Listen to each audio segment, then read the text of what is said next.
नमो सिद्धारं नमो वैर्याणं नमो वैज्ञानं नमो लोये तपसाहं वन्दे तु तपसिद्धे गुरुमचलं तवं गतिं पत्ते गच्छामि तमे पावन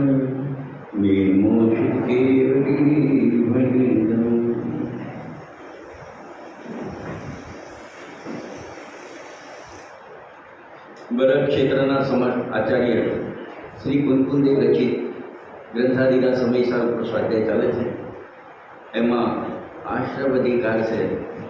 આ જીવને જો સંસારના બંધનથી, સંસારના પરિભ્રમણથી, સંસારના દુઃખની છૂટવું હોય તો જે સંસારનું દુઃખનું કારણ આશ્રવ છે, બંધનું કારણ આશ્રવ છે, એ આશ્રવને બરાબર ઓળખવું હોય. તો કુંકુનાચાર્ય એના માટે આશ્રવ અધિકાર લખ્યો છે. એક જગ્યાએ ગુરુદેવએ બહુ સરસ વાત કરી છે કે જેમ કોઈ આકાશમાં પક્ષીના પગલાં શોધે અને પાણીમાં માછલીનું પગેરું શોધે તે મૂર્ખ છે, એમાં મળવાનું નથી.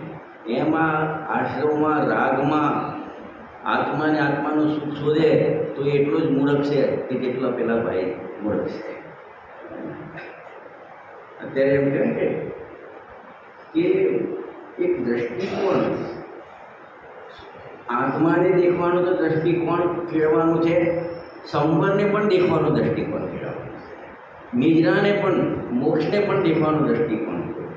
એ તો મોક્ષમાં રૂપે છે, પણ જે આશ્રવ બંધ છે ને એને પણ એનું સ્વરૂપ કેવું છે અને આશ્રમમાં નિરાશ્રમ એવો આત્મા કેવી રીતે જો અને એ આશ્રમનું સ્વરૂપ ઓળખી અને જીવ નિરાશ્રમ દ્રષ્ટિમાં કેવી રીતે બની જાય છે. સ્વભાવથી તો બધા નિરાશ્રમ છે.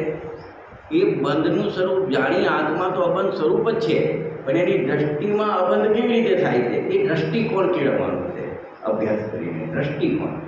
કેવું આપણે સ્કૂલ કોલેજ ભણ્યા, એમાં ગુરુ કોણ શીખ્યા, લઘુ કોણ શીખ્યા, ત્રિકોણ શીખ્યા, પણ જે સૌથી ઉપયોગી આ સંસારથી છૂટવા માટે જે દ્રષ્ટિકોણ છે એ દ્રષ્ટિકોણ ના શીખ્યા. તો પહેલાં તો શું છે, આ 3G 4G 5G 6G કશું નહોતું. ગુરુજી ને બાપુજી હતા, એક થપ્પડ મારે ને અને બધું ને.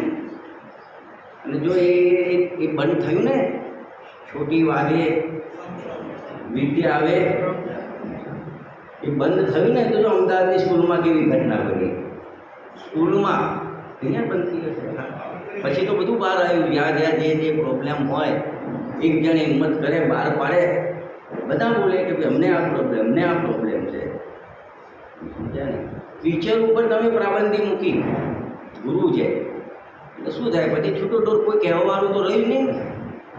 ઘરમાં દીકરો કે તમારે મને કંઈ નહીં કહેવાનું, રોડ ઉપર સિગ્નલ ના મૂકતા હોય, લાલ સિગ્નલ ના હોય તો શું થાય? બધાને ગાડી ચલાવતા આવડે, પણ એ સિગ્નલ ના હોય તો શું થાય? સમજાય છે? થાય ને, એક્સિડન્ટ થાય ને. આપણા ગુરુજી ના હોય, આપણા ઘરમાં વડીલો ના હોય, અથવા એમની વાત ના માનતા હોઈએ તો શું થાય? પછી ગાડી બ્રેક વગર ક્યાં જઈને અટકે? તો એવો આશ્રમ અધિકાર ગજબનો છે. ઘણી વાતો બધી યાદ આવતી હોય ગુરુદેવશ્રીની, પણ આપણે સમયની મર્યાદા હોય છે તો આવી જોઈએ. તો શું કહે છે? એક લાઈનમાં ખાલી ટચ કરી નીકળી. 164 ગાથામાં કીધું આશ્રમનું સ્વરૂપ બતાવે. શું બતાવે છે? તો બે આશ્રમ બતાવે, દ્રવ્ય આશ્રમને જે પૂતગલના વિકાર છે એને દ્રવ્ય આશ્રમ કીધો, જૂના કર્મનો ઉદય, અને જીવમાં જે મોહ રાગ દેશ વિકાર થાય એને ભાવ આશ્રમ કીધો. બરાબર? એક આ વાતથી આશ્રમ બે પ્રકાર બતાવે. હવે નવા કર્મોને આવવાનું કારણ જૂના કર્મનો ઉદય છે, માટે એ આશ્રમ છે, દ્રવ્ય આશ્રમ છે. પણ એ દ્રવ્ય આશ્રવ આનું નિમિત્ત બને ને, તેમાં નિમિત્ત પણ એબિલિટી ક્યારે આવે કે જીવ જો ભાવ આશ્રવ રૂપે પરિણમે તો માટે ખરેખરો આશરો કોણ છે? જીવમાં થતો ભાવ આશરો. શું છે? તો હવે આશ્રવ છે તો બંધ છે. હવે બંધ ના કરવો હોય, સંસાર પ્રેમ ના કરવું હોય તો મહેનત ક્યાં કરવાની રહી? જીવમાં પોતાની પર્યાયમાં ભાવ આશરો, મિથ્યાત્વ, રાગ, દેશ પરિણામ છે ત્યાં આગળ સફાઈ કરવાની છે. કીડીને અહીંયાથી નથી હટાવવાની. કીડી ક્યાં છે? તાજુ પર છે, ત્યાંથી દૂર કરવાની. એ પાણી કૂવામાંથી કાઢ્યું ગંદુ પાણી, ગંદાતું પાણી, એને કટકફળ નાખી, નિર્મળી ઔષધિ નાખી શુદ્ધ નથી કરવાનું. અંદર જે બિલાડું પડ્યું છે ને એ બિલાડું બહાર કાઢી નાખવાનું છે. પછી એ પાણી ગંદાતું નહીં આવે, ચોખ્ખું જ આવશે. એમ ત્યાં આગળ સફાઈ ક્યાં કરવાની છે? પોતાની પર્યાયમાં અનાદિનું અજ્ઞાન મિથ્યાત્વ છે અને અજ્ઞાન મિથ્યાત્વ સહિત થતા રાગદેશ ભાવ છે ત્યાં. આ પહેલી બે ગાથામાં આટલો બોધ લીધો. એના પછી બીજી ગાથા 166 નંબરની, તો જ્ઞાનીને ભાવાશ્રમનો અભાવ છે. ભાવાશ્રમ અજ્ઞાન ભાવનો અભાવ છે, મિથ્યાત્વનો અભાવ છે.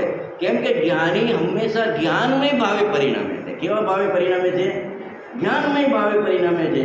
તો જ્ઞાનમય ભાવ ને અજ્ઞાનમય ભાવ એ તો વિરોધી છે. પ્રકાશ અંધકારની જેમ બે સાથે રહી શકતા નથી. માટે જ્ઞાનીને ભાવ આશ્રમનો અભાવ છે. કેમ કે અજ્ઞાનમય ભાવે પરિણમતો જ નથી, જ્ઞાનમય ભાવે પરિણામ. એ તો નિરંતર આત્માની પ્રતિતિ જ્ઞાન વર્તે છે. હું પરિપૂર્ણ પરમાત્મા છું. આ રાગ શરીર કર્મ તો શું, આ રાગ પણ મને અડતો નથી. અબધપશ છું. કેવો છું? અબધપશ છું. એવું નિરંતર ચિંતવન ચાલે છે. ખ્યાલ આવે ને? એટલે એને જે અજ્ઞાનમય ભાવ નથી ને, એટલે મિથ્યાત્વના રાગ નથી. એટલે દર્શનમો મિથ્યાત્વનો તો અભાવ થયો. ચારિત્રમોના રાગ છે, હજુ ભગવાન નથી બની ગયો. યથાર્થ ચારિત્ર નથી આવી ગયું. પૂર્ણ વિતરાગ દશા નથી આવી. સાધક છે, હજુ પથમાં છે, પાપા પગલી કરે છે. તો ચારિત્રમોના રાગ તો છે. એ ભાવાશ્રમ ના કહેવાય. એ ભાવાશ્રમમાં એ બે ભાગ પાડ્યા. એક દર્શનમો વાળો રાગ અને એક ચારિત્રમો વાળો રાગ. તો દર્શનમો તો છે નહીં, જ્ઞાની થયો જ્ઞાનમય ભાઈ. પણ ચારિત્રમોના રાગ છે ને, તો એના માટે પોઈન્ટ લખાયા હતા ને કે એના માટે કીધું એને રાગનું સ્વામીપણું નથી, રાગને રોગ સમાન જાણીને પ્રવર્તે છે, એ રાગને કાપતો જાય છે. તમે સમજ્યા ને? એટલે રાગ વિદ્યમાન હોવા છતાં એનો અવિદ્યમાન જેવો છે, લૂલો લંગડો થઈ ગયો છે. ખ્યાલ આવે ને?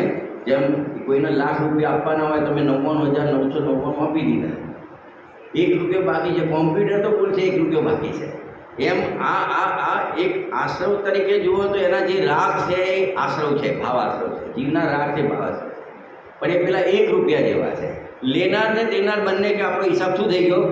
પૂરો થઈ ગયો. ખ્યાલ આવે ને? એટલે એ રાગ છે ને, વિદ્યમાન હોવા છતાં અવિદ્યમાન જેવા છે.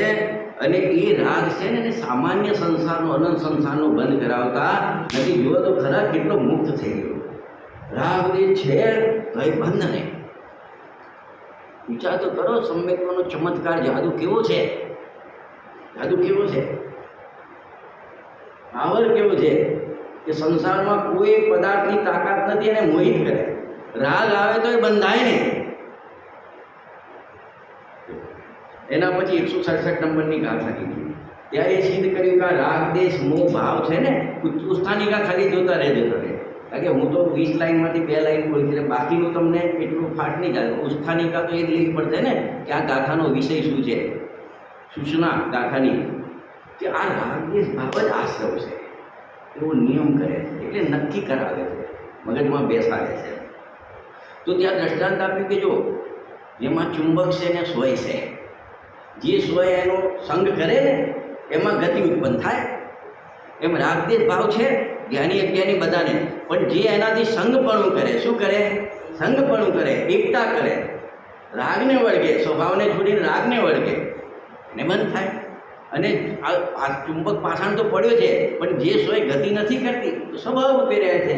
એમ જે જીવ રાગદેશ આવે, રાગ આવે પણ રાગ તરફ એનું સંગપણું નથી કરતો, જુદો રહે છે. જુદોને जलते बिन कमल है, कादे में हेम अमल है, नगर नारी को प्यार यथा. अरे छटाણામાં કેટલા બધા દ્રષ્ટાંત આપ્યા છે. એ કમલીનું પત્ર પાણીમાં ડૂબેલું છે તો હવે જળનો જરા એને હર્ષ નથી. સોનું છે કાદેવમાં પડ્યું છે, ગટરમાં પડી ગયું. 2 લગડી લઈને જતા હો અને એક પડી ગઈ ગટરમાં. એક તો બરાબર મખમલમાં પેક છે અને બીજી ઘટનામાં પડી ગઈ બોલા માણસ તમે આ લઈ જાય અને સોરીના ત્યાં જાઓ તો ઓછા વધતા પૈસા આવશે. કેમ કે સરખા જ આવે.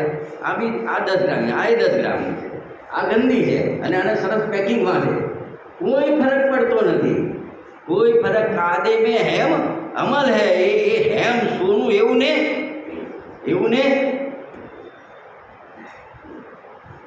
એટલે જે રાગ સાથે સંસર્ગ નથી કરતો ને, જે રાગ સાથે ભેળસેળ કરે છે ને, એને અજ્ઞાનમય ભાવ ઉત્પન્ન થાય. અને રાગ હોવા છતાં રાગ સાથે ભેળસેળપણું નથી કરતો, મિશ્રિતપણું નથી કરતો, એકત્વ નથી કરતો, પોતાને ભિન્ન જાણે છે. રાગથી ભિન્ન મારું સ્વરૂપ છે, રાગ તો વિભાવ છે, એ મારો સ્વભાવ નથી. એવી ભિન્નતા, બીજું કશું કરવાનું નથી. એમ નારિયેળ ખોલવું હોય તો પેલા ફોતરા ઉગાડીને ફેંકી દે, બદામ ખોલવું હોય તો પેલા પથ્થર મારીને ફોતરા જુદા કરી દઈએ, વટાણા જુદા કાઢીએ અને દાણા જુદા કાઢીએ, સિંગ ખોલીએ તો ફોતરા જુદા. એવું કશું કરવાનું નથી. એ બધું જેમ છે એમ રહેશે. આખું શ્રીફળ છે ને, તમારે એ શ્રીફળમાં દૂધનો ગોળો જોવાનો છે, સફેદ દૂધનો, મીઠું પાણી અંદર છે, એવો વિશ્વાસ છે. બસ આટલું જ કરવાનું. આખું કેળું પેક બંધ છે, પછી છાલ સહિત કેળાને છાલ રહિત જોવાનું છે. એટલે છાલને રાગમાં કાઢો. ક્યાં કાઢો? છિલકાને ક્યાં નાખો? બધા રાગમાં.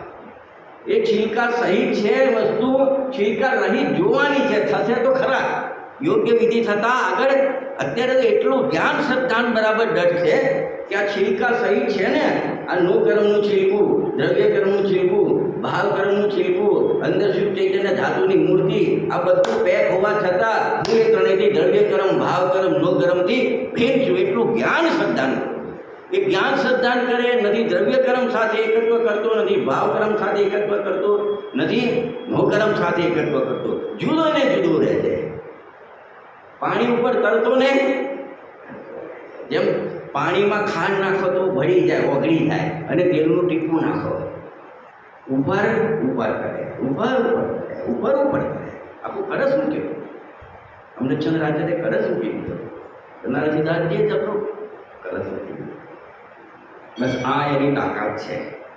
આ દ્રષ્ટાંતથી સમજાયું. પછી 168 ગાથા. હવે રાગાદી સાથે નહીં મળેલા ભાવની ઉત્પત્તિ બતાવે છે. લીધું છે ખાલી આ ગાથા લીધું જો. એટલે જ્ઞાનીને છે ને, જે અજ્ઞાનમય ભાવ હોય ને, એકવાર રાગથી છૂટો પડે એટલે હવે અજ્ઞાનમય ભાવ ના રહ્યો. કયો ભાવ આવી ગયો? જ્ઞાનમય ભાવ. જે રાગ સાથે એકતા કરે એને અજ્ઞાનમય ભાવ કહેવાય. કેવું કહેવાય? પણ જે રાગથી ભિન્ન પડ્યો ને, એનું જ્ઞાનમય ભાવ બની ગયો. એટલે હવે અહીંયા શું કહે છે કે અહીંયા એ બતાવવું છે, જ્ઞાનીને હંમેશા જ્ઞાનમય ભાવ જ આવે છે. રાગ આવે, રાગની ના નથી, પણ રાગ સાથે એકતા થતી જ નથી. એકવાર કર્મના ઉદય થયેલો ભાવ છે ને, એ જ્ઞાની એના જ્ઞાનમાં ભેળસેળ કરતો જ નથી. એને એટલા માટે જ્ઞાનમય ભાવ જ આવે છે. સમજાય છે? કારણ કે એકવાર એ રાગ દેશમાંથી છૂટો પડ્યો ને, પછી ક્યારે રાગ છે ને, એક એવું થાય ને કે ઘરમાં રહેતા હોય પતિ પત્ની, મેળ ના આવતો તો અબો લાગે, તું અપના મું ઉધર કરતો, મેં અપના મું. પણ ઘરમાં છે, ક્યાં છે? અને છૂટા લઈ લીધા હોય તો પછી એ પ્રશ્ન ખરો? એ પ્રશ્ન ખરો કે તારે મારે રૂમમાં નહીં આવવાનું, મારે તારે રૂમમાં? એ પ્રશ્ન ખરો ભાઈ? શું કર્યું એને? તું તારા ઘેર, હું એમ. જ્ઞાનીએ રાગ સાથે શું લઈ લીધું છે? તું તારા ઘેર, મારા ઘેર. રાગ રાગમાં, જ્ઞાન જ્ઞાન. બસ આ સિવાય કોઈ મહેનત કરવાની નથી. સંસારમાં તો અજ્ઞાનથી વિકલ્પો કરી પસીનો પાડે છે, હેરાન પરેશાન થાય છે. તો શાંતિથી શોભ રહી એકાંતમાં છે ને ગાથા ઇષ્ટોપદેશની તે ગુરુદેવજી બતાવ્યા, સુગાનીજી બતાવ્યા, મુનિરાજ બતાવ્યા. એક ગુફામાં બેઠા છે, એક જાનની બપોરમાં બેઠા છે, એક સમિતિમાં બેઠા છે ગણગઢવી. અને શું કરે છે? શોભ રહી એકાંતમાં શું કરે છે? પોતાના હાથમાં અવાજ. કશું ન કરના ન ધરના, કશું ન લેના ન દેના, સુખી રહેના, મગન રહેના. શું કરવાનું? આ શાંતિથી બેસી શકે એના માટે ધમ પથારા કરે છે. અને શાંતિથી બેસવાનો માર્ગ બતાવીએ છે, અપનાવતો નથી. એક મુનિરાજ હતા, ધ્યાન કરતા હતા, બેઠા હતા, આત્મજ્ઞાન આત્મધ્યાન. એક આમ પંકજભાઈ જેવો મોટી ગાડી લઈને તો ગયા.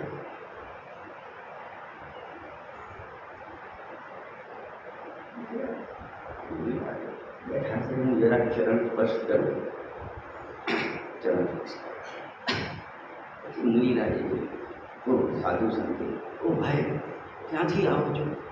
એટલે ફેક્ટરીએથી. અચ્છા અચ્છા, હવે ક્યાં જાઓ છો? બીજી ફેક્ટરીએ જાઓ છો? એક આ બાજુ, એક આ બાજુ, એ ચારમાંથી એક દિશા ના હોય બાજુ.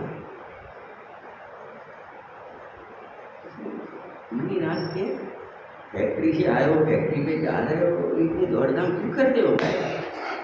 अरे उसमें से पैसा आएगा, बंगला आएगा, अब फर्नीचर आएगा, नौकर चाकर आएगा, फिर वो घर में बैठ के शांति से रोटी साग खाएगा. अच्छा अच्छा, शांति से बैठ के रोटी साग खाना है ना? आजा मेरे पास है, आजा ये झाड़ पेड़ के नीचे बैठ जा क्या, मैं शांति से खा रहा हूँ. शांति से खाना ही है तो इतनी दौड़धाम क्यों करता है भाई? છેલ્લે કરવું છે શું? છેલ્લે કરવું છે શું? આ ધમપછાડા કરીને ધમપછાડા પેટને ખાતર માનવી પછી કરવું છે શું એ તો નક્કી કરો. જે સુખ શાંતિ માટે પૈસા કમાય, પૈસા કમાવામાં રોગ લાવ્યો તો તબિયત બગડી, પણ પૈસા હતા તો દવા લાવ્યો તો મરણતોડ થઈ ગયો, અને મરણતોડ થઈ ગયો તો જે છે પછી બેસવાનું જે હતું ને એ તો એનું રહી નહીં. જે શું કહે છે કે જ્ઞાની હવે ફરી જોડાતો નથી. ગુરુદેવજી દ્રષ્ટાંત આપે, બળદ હોય ને, બચ્ચું હોય ને, થોડો મોટો થાય ને પછી પેલા લોહારના ત્યાં ખરી કરાવવા લઈ જાય, પગમાં લગાવે ને નાળ કે ઘોડાની નાળ હોય એવી ખરી કરાવવા લઈ જાય. હવે તો બિચારું હમણાં જ થોડું મોટો થયો છે, દુનિયા જોઈ નથી, એ લઈ ગયો તો ગયો લુહાર જોડે, એને બાંધીને પગમાં પેલા ખીલા મારીને લોખંડની ખરી લગાવી દીધી. પછી પાછું આવી ગયું. હવે એક રસ્તો આમ જાય ખેતર બાજુ, એક રસ્તો આમ જાય, એ પણ આગળ આમ જઈ જાય કે આગળ. હવે બોલો એક બળદિયો, બુદ્ધિનો બળદિયો કહેવાય. શું કહેવાય ને કહેવાય? એ બહુ ના સરસ, બુદ્ધિનો બળદિયો છે. એ બળદ પણ છે ને, હજુ બહુ મોટો નથી થયો, પણ એક વાર ત્યાં ખીલા ઠોકીને આવ્યો ને, હવે એનો માલિક કોઈ પ્રયોજનથી એ બાજુ લઈ જાય તો ના જાય, એ બાજુ નહીં જવું. અને આટલો દાજે, દુખે, કસાય તોય પાછો અહીં નથી જોતો, આ દિશામાં નથી જોતો, આ જ્યાંથી દાજ્યો છે, દુખ્યો છે, ત્યાં જ જાજા કરે છે. એ બળદને ખબર પડે છે કે અહીંયા ના જવાય, અને બીજો બળદ બી આપે છે ચોથી ગાથામાં, ઘાસરે જોડાય છે, ઘોસરે જોડાય છે, હોશે. આવું નવું બળદ હોય ને તેને 2-3 વર્ષ ઠંડા મારીને અંદર ગાડામાં જોડી દે, પછી તો રીઢો થઈ જાય, પછી તો ઘોસરે જોડાઈ જાય, અને જોડાઈ જાય તો ભાર ખેંચવો પડે. કયો બળદ સારો બેમાંથી?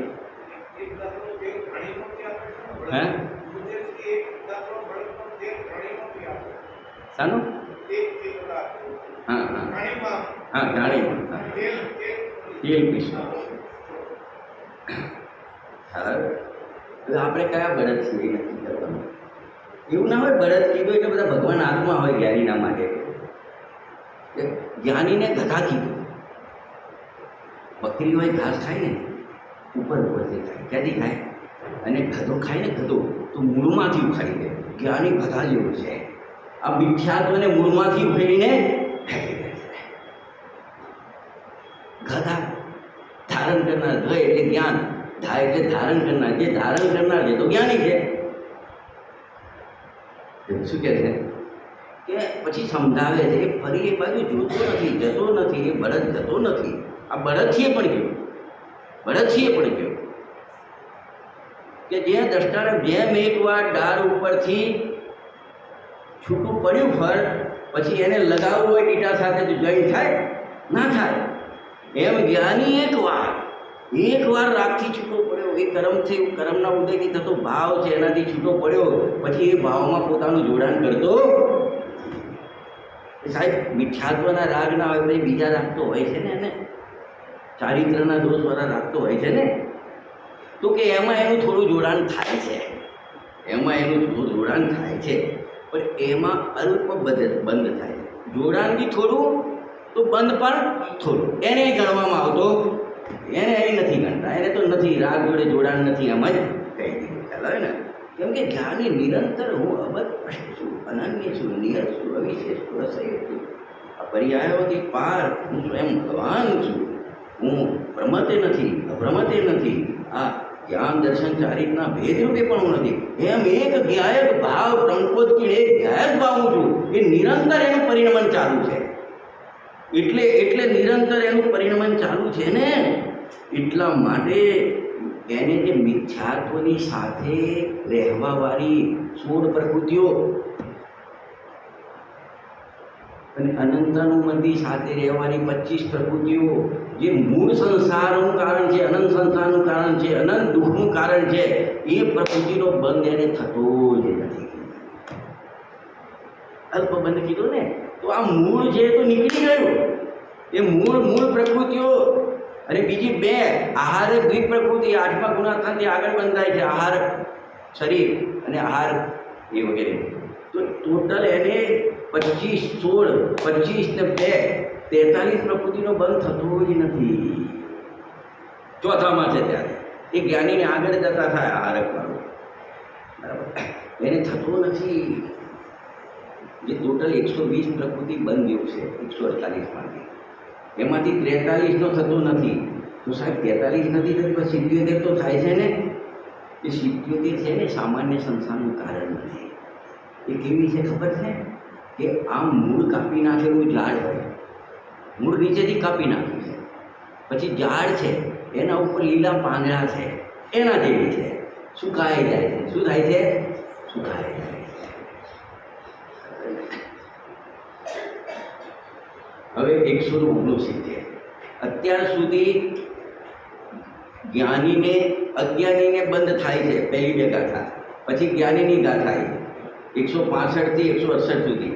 તો જ્ઞાનીને ભાવ આશ્રવ નથી તો બંધ પણ નથી, એટલું સિદ્ધ કર્યું. હવે દ્રવ્ય આશ્રવ 2 ભેદ કર્યા હતા ને, ભાવ આશ્રવને.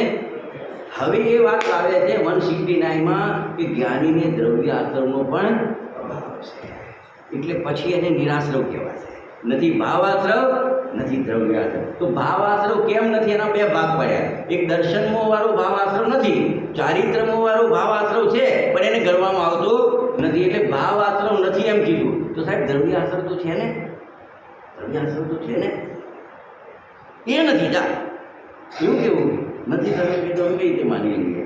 હા નથી. જો આ એક ગાથામાં એ કહે છે જ્ઞાનીને દ્રવ્ય આશ્રવ પણ નથી, એનો પણ અભાવ છે.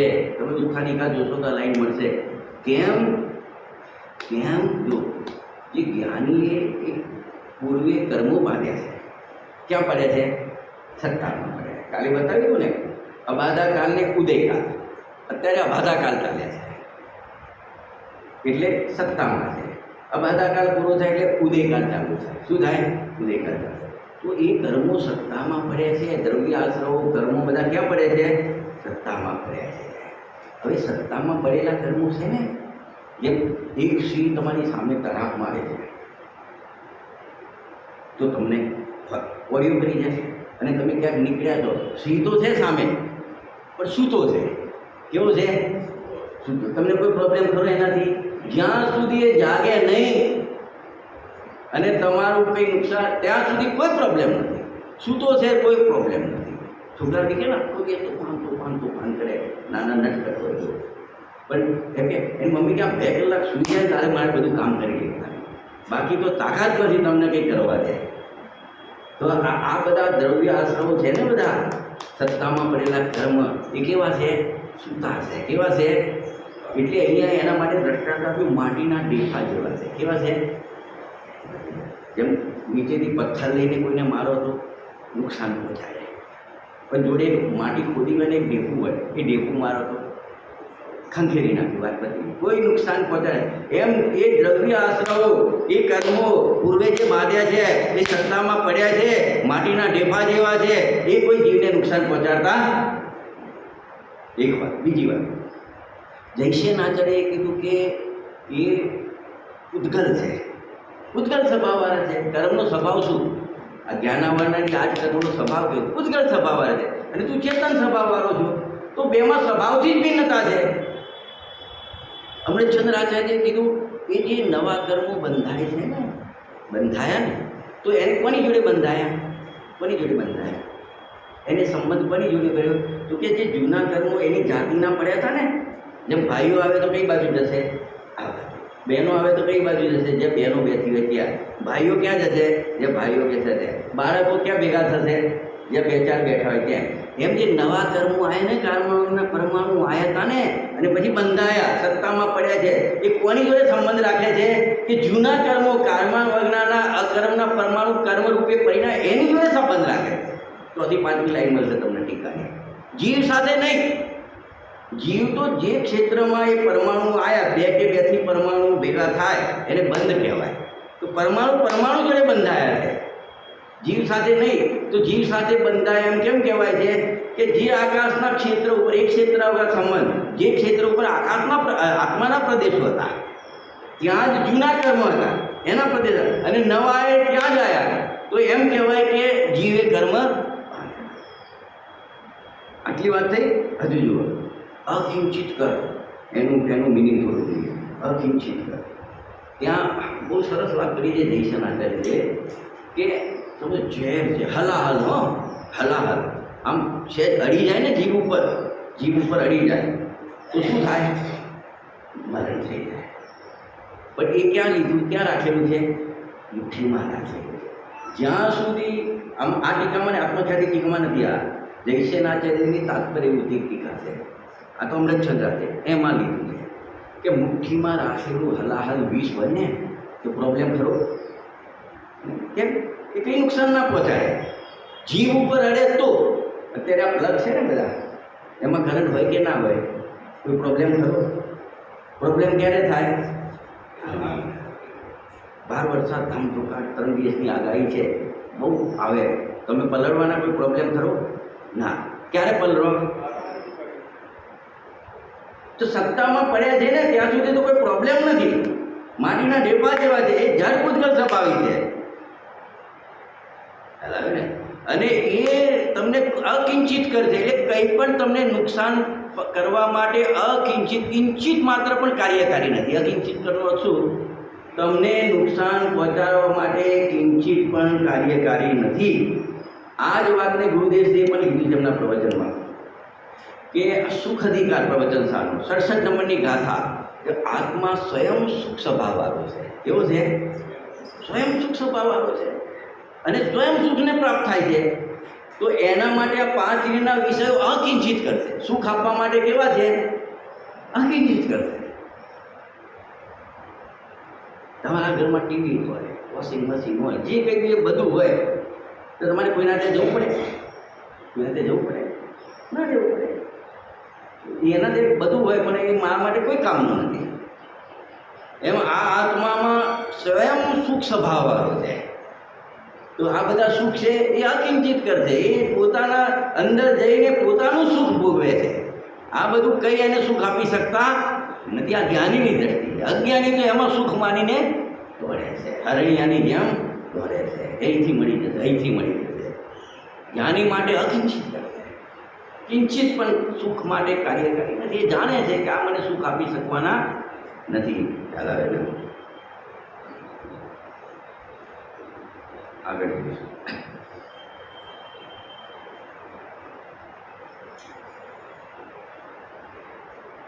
અહીંયા તમારે જે પેલું ડીટામાંથી છૂટું પડ્યું ને ત્યાં ક્ષાયિક સમિતિ દ્રષ્ટિ લેવાનું, અથવા તો જોડની ક્ષાયિક સમિતિ લેવાનું. એક આપણે ચોખટ કરી. અહીંયા તમારે કયો લેવાનો? અહીંયા તમારે ઔક્ષમિક અથવા ક્ષાયિક સમિતિ.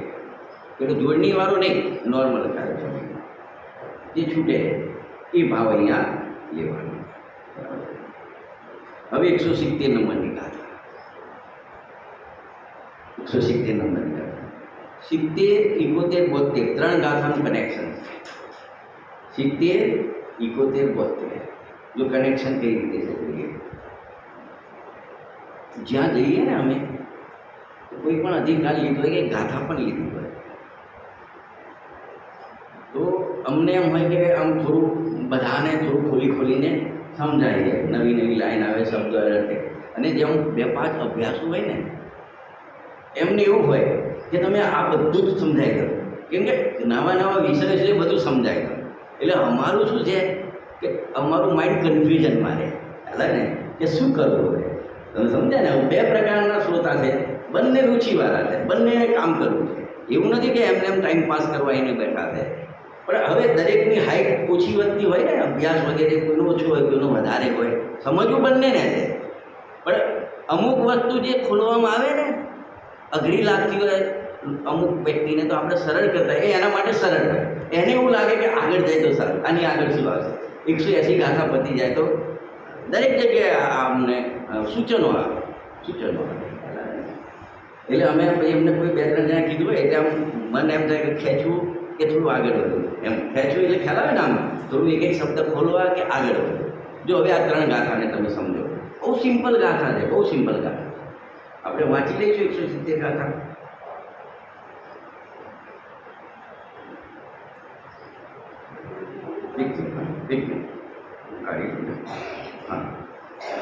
ચહુવિધ પ્રત્યય સમય સમયે જ્ઞાન દર્શન ગુણથી બહુ વેગમાં કર્મ દેખી જ્ઞાની તો બંધક નથી. શું કહે છે આમાં કે જો આપણે અત્યાર સુધી એવું શીખ્યા 64-65માં કે નવા કર્મો બંધાય ને એનું કારણ જૂના કર્મો છે, પણ એ ક્યારે બને? જીવ ભાવ આશ્રવ રૂપે પરિણમે. તો ભાવ આશ્રવ નવા કર્મના બંધનું મૂળ કારણ છે, એને જ આશ્રવ કીધું. અહીંયા બંધનું કારણ બીજું બતાવે છે. સમયસર આખો અપેક્ષાઓથી ભરેલો છે. અહીંયા કહે છે બંધનું કારણ જ્ઞાનીની પાસે જે જ્ઞાનનું પરિણમન છે ને એ બંધનું કારણ છે. જ્ઞાનીને બંધ કેમ થાય છે? જ્ઞાન છે ને, જ્ઞાન એટલે બંધ થાય છે. જ્ઞાનથી તો બંધ છૂટે કે બંધ થાય? મોક્ષમાં પ્રકાશકમાં છે 8 કર્મો છે ને, એમાં 4 અગત્યનો તો પ્રશ્ન નથી, એનો તો સહયોગો સાથે સંબંધ છે, આત્મા સાથે કોઈ લેવા દેવા નથી. 4 ગાંઠિયા કર્મ છે, જ્ઞાનાવરની, દર્શનાવરની, અંતરાય. એ 3 કર્મો છે ને, તો એનો ક્ષયોક્ષમ હોય. શું હોય એનો? ઉપશમ ના હોય, ક્ષયોક્ષમ હોય હંમેશા, કાં તો ક્ષય હોય. સમજો ઉદય ક્ષયોક્ષમ ને ક્ષય, ઉપશમ ના હોય. તો એ તો જેટલા કર્મો છે ને ક્ષયોક્ષમ રૂપે, એટલું જ્ઞાન દર્શન વીર્ય તો ખુલ્લું છે, ત્યાં પ્રોબ્લેમ છે નહીં. જ્ઞાનાવની દર્શન અંતરાય, બરાબર છે. તો ત્યાં કીધું જો આ જ્ઞાન જો બંધનું કારણ હોય ને, તો એ તો સ્વભાવનો અંત છે. તો આ જીવ છૂટશે કેવી રીતે સંસારથી? ત્યાં એમ કીધું જ્ઞાન બંધનું કારણ હોય, જેટલો પ્રગટ છે ને ક્ષયોક્ષમ, તો પોતાનો સ્વભાવ છે. એ બંધનું કારણ ના હોઈ શકે. જો એ બંધનું કારણ થાય તો તમારે જો સંસારથી છૂટવા માટે હથિયાર શું રહ્યું? અને અહીંયા કે છે એની પાસે જે જ્ઞાન છે ને, પાછું મિથ્યા દ્રષ્ટિનું જ્ઞાન નહીં. કોની વાત ચાલે છે? જ્ઞાનીની વાત. એ જ્ઞાન બંધનું કારણ છે. શું કીધું? આગળ કહી કે ભાવાશ્રય બંધનું કારણ, અહીંયા કે છે જ્ઞાન બંધનું કારણ છે. બસ એટલું આ ગાથામાં એટલું જ યાદ રાખવાનું કે જ્ઞાન એ બંધનું કારણ છે. એટલે તરત જ પ્રશ્ન થયો કે સાહેબ જ્ઞાન બંધનું કારણ કેવી રીતે હોય?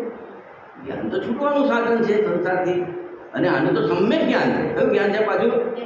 તો બંધનું કારણ કઈ રીતે હોય? તો એનો જવાબ અપાય જો 171માં. જો પુસ્તાનિકા જો હોય એ જ પેજ ઉપર હવે પૂછે છે કે જ્ઞાનનું પરિણામ બંધનું કારણ કઈ રીતે સમજાય છે? એનો ઉત્તર આપે છે. તો 171 નંબરની ગાથામાં ઉત્તર આપ્યો. જે જ્ઞાન ગુણની જગન્યતામાં વર્તતો ગુણ જ્ઞાનનો ફરી ફરી પ્રણમતો અન્ય રૂપમાં, તેથી તે બંધક શું? આ ગાથાનો પૂર્ણ છે. આ ગાથાનો શું ગુરુદેવશ્રીએ ન્યાય આપ્યા છે? આપણી પાસે સમય નથી, બાકી એમની એક વાત લઈએ ને તો આપણું આખું માઇન્ડ ક્લિયર થઈ જાય. આપણે થોડું ઘણું લઈશું. આપણે અહીંયા એવું કહે છે જ્ઞાનીની પાસે જ્ઞાન છે ને, તમારે જવાબ આપવાનો છે. એક ક્ષાયોક્ષમિક છે કે ક્ષાયિક છે?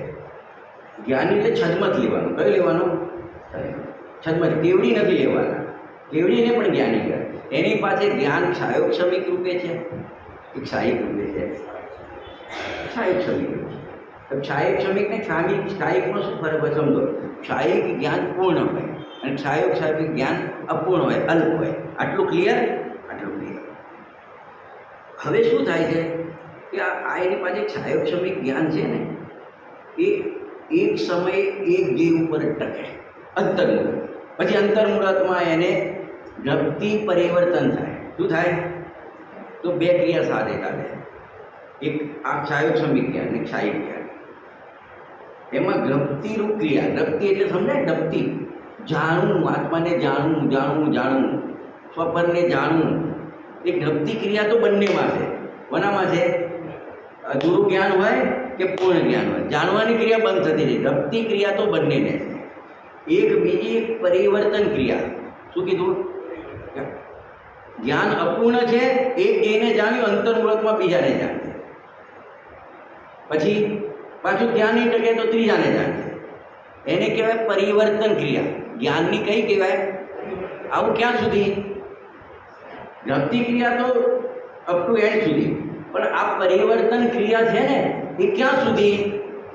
જ્યાં સુધી અધૂરું જ્ઞાન છે ત્યાં સુધી. કેવળ જ્ઞાન થાય પછી એને કંઈ આમ આપણે જોવું હોય તો પાછળ જોઈએ તો પાછળ જોવું પડે, આમ ઉપર જોઈએ તો આમ કરવું પડે. એવું કેવડી ભગવાનને હોય કે નરક જોયું હોય તો આમ નરક છે અને આમ બધું એવું કંઈ મોઢું ફેરવવું પડે, ઉપયોગ ફેરવવો પડે? ના, ત્યાં એ તો એક જ સમયમાં બધું એને સકલ દ્રવ્ય કે ગુણ અનંત પર્યાય અનંતા જાણે એક કાલ સકલ કેવલી એક જ સમયમાં બધું જણાઈ જાય. તો શું ગઈને શું રહ્યું કેવળ જ્ઞાન થતાં? ગ્રપ્તિ ક્રિયા તો રહી, પણ પરિવર્તન ક્રિયા નીકળી ગઈ. પણ આને કેવળ જ્ઞાન નથી, છાયોક્ષમિક જ્ઞાન છે, અપૂર્ણ જ્ઞાન છે, અલ્પ જ્ઞાન છે. માટે એને શું થાય છે કે પરિવર્તન થાય છે જીવોમાં. પછી આવે સ્વગે, પાછું પરગે. સ્વગેમાં બી આવે, જરૂર નથી, પણ ત્યાં બી ના ટકે, પાછું પરગેમાં જાય. ત્યાં બી ના ટકે, પાછું સ્વગેમાં આવે. જ્ઞાની છે ને, બરાબર?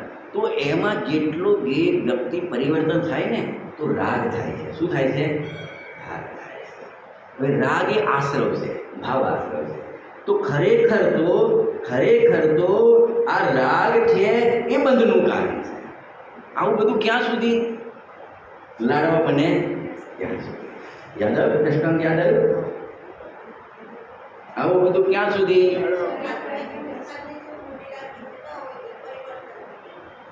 અહીંયા એક શબ્દ મૂક્યો છે, યથાખાત ચારિત્ર થયા પહેલા.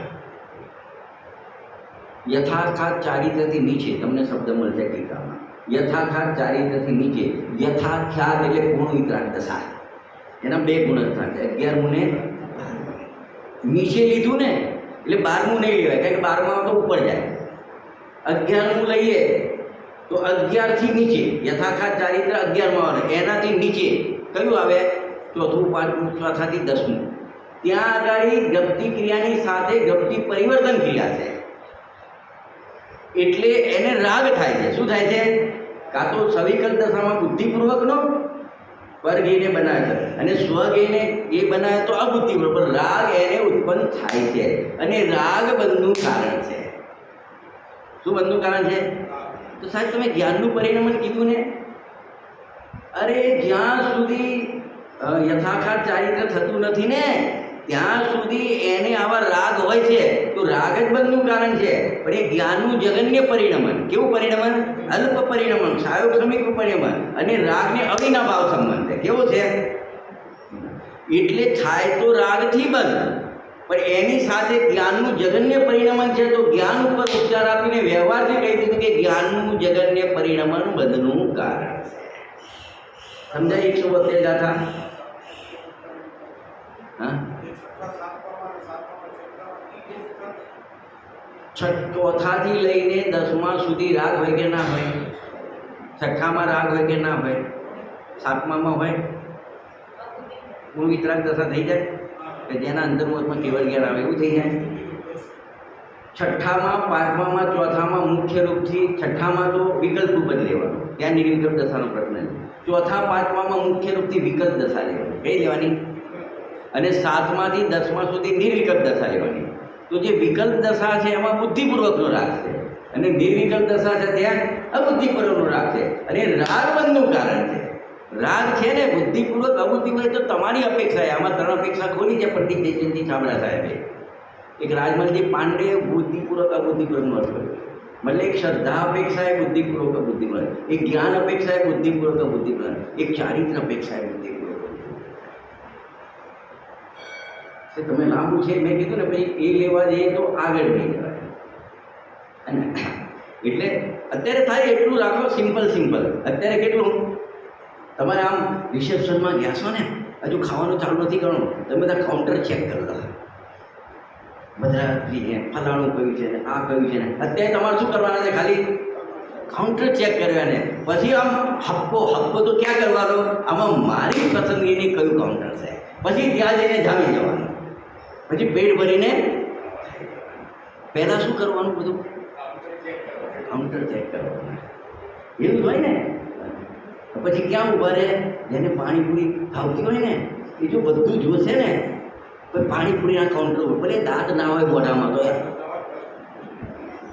એ ઉતારશે. ગમે તે આમ આ જડબાથી દબાઈને પણ ઉતારશે. કેમ કે એને રાગ છે ને, પાણીપુરી ખાવાનો રાગ છે ને, તો મોઢું એક તો પકોડો નાખ્યો એટલે મોઢું મોટું થઈ ગયું, દાંત તો છે નહીં.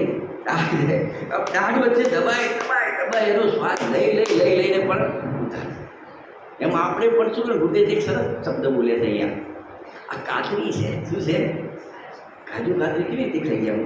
આ કાજુ કાતરી છે. આજે સ્વરૂપમાં જાય ને તો આ સ્વરૂપ કાજુ કતરી છે અને એક ચૂસણું છે. શું છે ચૂસણું? એટલે સમજાય છે?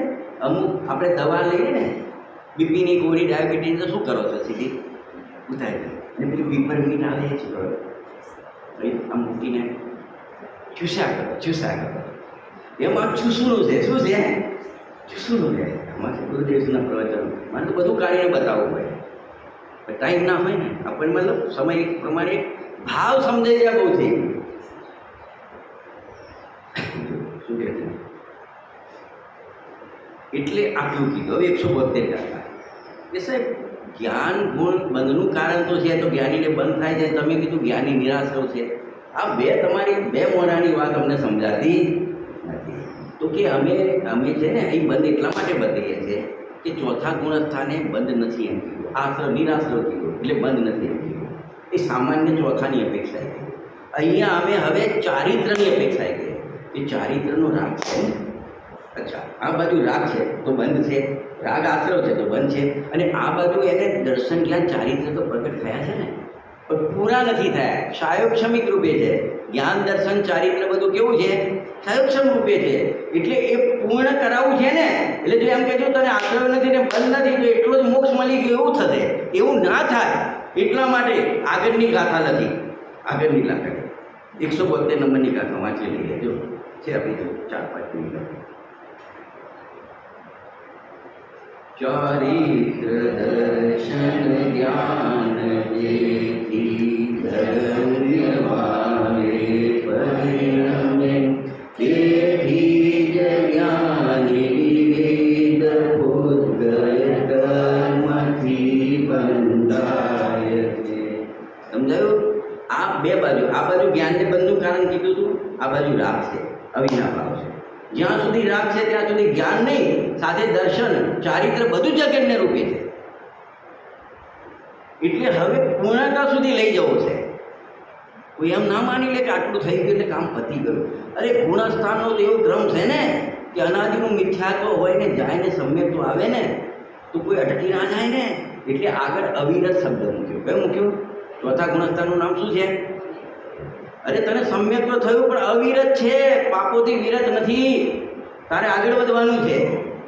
પછી આગળ વધ્યો, સ્વભાવનો આશ્રય કર્યો, વિતરાગતા વધારી. પાંચમું આવ્યું તેનું નામ શું રાખ્યું છે? ખાલી વિરત નથી, દેશ વિરત. અરે ભાઈ તને સંયમ આવ્યો છે, થોડો આવ્યો છે, દેશ સંયમ છે. કેટલો છે? તારે પાંચમામાં નથી અટકવાનું, તો છઠ્ઠામાં તો વિરત થઈ ગયો ને. હવે તો સંપૂર્ણ 12 પ્રકારની અવિરતિ પૂર્ણ રૂપે ગઈ ને. અરે ભાઈ વિરત કીધું ને, પણ ત્યાં પ્રમદ કીધું. કઈ દશા કીધી? તને પ્રમાદ છે હજુ ભાઈ. મુનિરાજને શું છે? પ્રમાદ છે. અશુભનું પ્રમાદ નથી, શુભનું છે. અને તત્વાસૂત્ર છે ને મોક્ષશાસ્ત્ર, એની ટીકા અમૃતચંદ્ર આચાર્ય દેવની છે. એનો 7મો અધિકાર છે. એમાં પ્રમાદની પરિભાષા અમૃતચંદ્ર આચાર્યએ કરી છે કે અશુભની જેમ શુભ ભાવનો પણ ત્યાગ ન કરવો, એને છોડવાનો ઉપાય ના કરો, એ પ્રમાદ છે. શું છે? મુનિરાજ એ કોઈ 28 મૂળગુણના પાલનો રાગ આવે છે તો કહેવાય મુનિરાજ 28 મૂળગુણ પાડે છે. એ પાડતા નથી, એ દોષ છે, દૂર કરવો છે. પાડવો નથી. પ્રતિજ્ઞા તો શુદ્ધ ઉપયોગમાં રહેવાની કહે. શુદ્ધ ઉપયોગનું મુનિ ધર્મ અંગીકાર કર્યો છે. શુભ ઉપયોગનો કોઈ પ્રતિજ્ઞા નથી કરી. પ્રતિજ્ઞા લીધી ને આચાર્ય ઉપાધ્યાય સાધુનું સ્વરૂપ ભાઈઓએ લીધું હતું ને. મુનિ દશા આવે તો શુદ્ધો ઉપયોગરૂપ મુનિ દશા આવે. પ્રતિજ્ઞા શુદ્ધો ઉપયોગની છે, એને પાડતા નથી, પડાઈ જાય છે. ઈચ્છા નથી પણ મજબૂર છે. કે સ્વંદલનનો મંદ ઉદય હોય ને તો સાતમામાં હોય નિર્વિકલ્પ દશામાં, પણ ત્યાં સ્વંદલન કસાયનો તીવ્ર ઉદય આવે ને એટલે છઠ્ઠામાં આવી જાય છે. પુરુષાર્થ ઓછો પડે છે, પનો ટૂંકો પડે છે. વિતરાગ ભાવનો પનો ટૂંકો પડે છે એટલે છઠ્ઠામાં આવે છે. સમજાય છે? એટલા માટે 172 ગાથા લખી કે ભાઈ આગળ નિરાશ્રવને બંધ નથી એમ કીધું ને, પણ અહીંયાનું જગન્ય પરિણમન છે ને, તો રાગ રહેવાનો વિના ભાવે. 12મું પુનઃસ્થાન ના આવે, 13મું ના આવે તો પછી તારે હજુ દર્શન જ્ઞાન ચારિત્રની પૂર્ણતા કરવાની એ પ્રેરણા અહીંયા આપવામાં આવી છે. જો આપણે 172 ગાથા છે, હવે તમારે 4 ગાથાનું જોડવું આવે છે. કેટલી ગાથાનું? 73, 74, 75, 76. બરાબર છે? એ ગાથામાં તમે ઉસ્તાની જો હું બંધ કરું છું, લેતો નથી, પણ એક થોડું હિન્ટ આપું છું ને, ત્યારે આવતા એપિસોડમાં છેલ્લે કે છે ને એ બધું આવતા અંકમાં ખ્યાલ આવે ને. એટલે તમને જેને રસ છે, જિજ્ઞાસા છે, એને એમ થાય કે હવે શું આવવાનું છે, ખ્યાલમાં આવે. ખ્યાલ આવે ને? તો જો 173ની ઉપર એક કલશ લખ્યો છે ને, એટલે તમને પૂર્વોક્ત આશંકાનું સમાધાન કરે છે, એનો ઉત્તર આપે છે. પૂર્વોક્ત આશંકા શું હતી કે સાહેબ તમે એક બાજુ કહો છો કે જ્ઞાનીની નિરાશ્રવ છે, નિર્બંધ છે. જે પેલી 3 ગાથામાં તો એ જ પ્રશ્ન કન્ટિન્યુટી. 7 ગાથા છે એની અંદર ટોટલ, 3 તો લઈ લીધી, 70, 71, 72. આ 4 ગાથામાં પણ એ જ છે કે સાહેબ તમે કહો છો એક બાજુ જ્ઞાની નિરાશ્રવ છે, નિર્બંધ છે, મદક છે, પણ એને કર્મોની સત્તાથી તો પડી છે, સત્તામાં કર્મો તો પડ્યા છે. તો પછી તમે એને નિરાશ્રવ કઈ રીતે કહો? ખ્યાલ આવે ને? તો આગળ એને શું કીધું? માટીના ઢેફા જેવા છે. અહીંયા બીજા દ્રષ્ટાંતથી જરા આપણે 12 સ્ત્રીનું દ્રષ્ટાંત આપ્યું છે. કોનું આપ્યું છે? 12 સ્ત્રી સમાન છે એના દ્વારા આપ્યું છે. એ વસ્તુનો ખુલાસો આપણે કાલે કરીશું. કાલે આ 4 ગાથા છે, 73, 74, 75, 76. પછી 2 ગાથાનું જોડું છે. આશ્રવ છે તો બંધ છે, 77, 78, અને પછી 79, 80 2 ગાથાનું જોડું છે. એટલે લગભગ 2 સ્વાધ્યાય છે ને તો તમને 180 ગાથા સુધી આપણે પહોંચી જઈશું. અને એક મળે તો મારે શુદ્ધ નહીંનો ખુલાસો, એક મળે એટલે ટાઈમ હશે ને તો શુદ્ધ નહીં શું વસ્તુ છે ને, જે આપણું હથિયાર છે સંસારથી છૂટવાનું, જ્ઞાનની પર્યાય છે, એ શું વસ્તુ છે, કેવી રીતે જ્ઞાની પ્રગટ કરે છે, એનો પ્રયોગ કેવી રીતે કરે છે. જો ટાઈમ હશે તો મારે શુદ્ધ નહીં સંબંધી વિકલ્પ છે એની ચર્ચા કરીશું. એ તો આપણો આશરો પૂરો થઈ જશે.